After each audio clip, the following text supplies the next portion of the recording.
I want to talk about the betting scandal, Isabel. I'm with Isabel Oakeshott, of course. Before we get there, the calculations, the consensus and the body politic, the Westminster bubble boys and girls, they seem to be saying that every vote that the Tories lose, particularly in the red wall seats, will go to Labour. Now, you know, more and more people are saying, certainly a lot of people I talk to, I'm sensing that more votes will go to Reform than people are expecting. I think that's probably right. And I was thinking about this on my way in this evening. You know, that whole thing about shy Tories? Yes. I'm not sure there are shy reformers now. Reformers are actually because it's become a bit of a kind of almost like a cult thing now. People are now talking quite loudly about supporting reform. So I wonder whether there are going to still be more shy Tories than we are giving credit for. Because now it's almost shameful to say that you support Tories. Right, you what? You know, how can you really seriously still be doing that? So I think, you know, we were talking before about how the experts get it a bit wrong and so on, and shouldn't obsess over all these clever sounding predictions. I think there will be surprises, absolutely. I think Reform UK may pick up a couple of seats in areas that were unexpected and that people haven't been talking about. Equally, it is entirely possible that they get very, very few, whilst at the same time getting millions of votes. And then there's a really interesting conversation to be had about whether our democratic process is actually serving people properly anymore. Because if it keeps delivering huge majorities, then a lot of people are disenfranchised. I changed my mind on this, by the way. I think I had it wrong before. I used to be anti-proportional representation. The thing is that Starmer, the likes of Starmer, sort of died in the wool Labour rights. They have a kind of handicapped vision of what the working classes are, and they think that working classes are sort of Labour reading, mirror reading, natural, you know, supporters of socialism and all that. Well, I used to work for the Daily Mirror, and I used to come across a lot of our readers, and they were good people. They were sort of Labour voters, but don't tell, they were not left wing. They can be pretty tough on a lot of issues like law and order, and the boats and immigration. Indeed. Now, what Starmer has done is try very hard to avoid all discussion about immigration, because he knows that a lot of his base actually are very much on the Reform UK side of that. I'm not saying they're on the Tory side, because the Tories don't have a credible policy on immigration. But Starmer and his parliamentary candidates are generally pretty pro very loose control of immigration. I would go so far as to say some of them want open borders.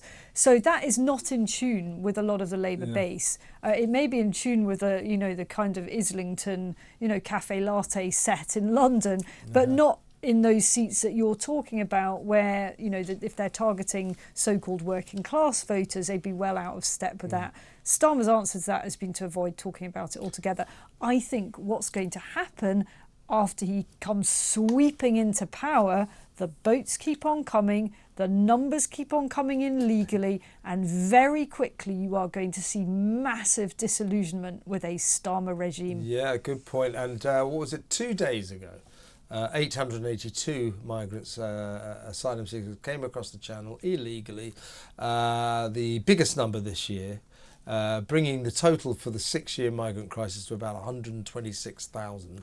And it's a £32 million liability on one day, by the way. £32 million is what that is going to cost, because each of those. And comment from Keir Starmer came there none. Didn't say a damn thing. None. So they're not saying, whereas an opposition party hoping to be elected, you might think would make massive play of, hey, you said you're going to stop the boats, 882.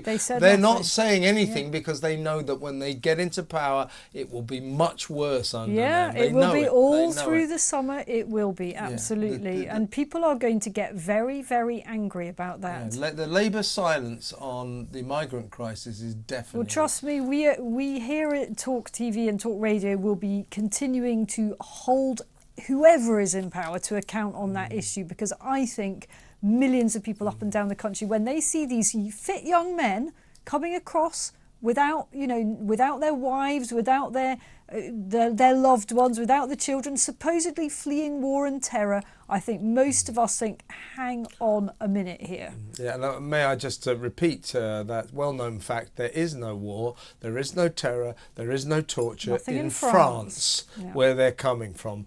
Let me just ask the audience. I mean, give me a call. Let me know. Do you trust Keir Starmer to stop the boats? Why didn't he say anything 2 days ago when the biggest number of the year came over, 882? Didn't say a thing. What do you make of that? 0344 499 1000. Before we go to break, quickly, this is not Rishi Sunak's fault, but it does seem to be emblematic of this terrible campaign by the Tories. Last week at the Grimsby TV event, we discovered that Craig Williams, the Prime Minister's personal parliamentary secretary, was under investigation by the Gambling Commission, having put £100 bet on the date of the election 3 days before, won himself 500 quid. Yesterday we learnt that one of Rishi Sunak's protection coppers and now there's another. Was arrested. Now we've got Laura Saunders, who's a Tory candidate in Bristol North West, I think you'll find.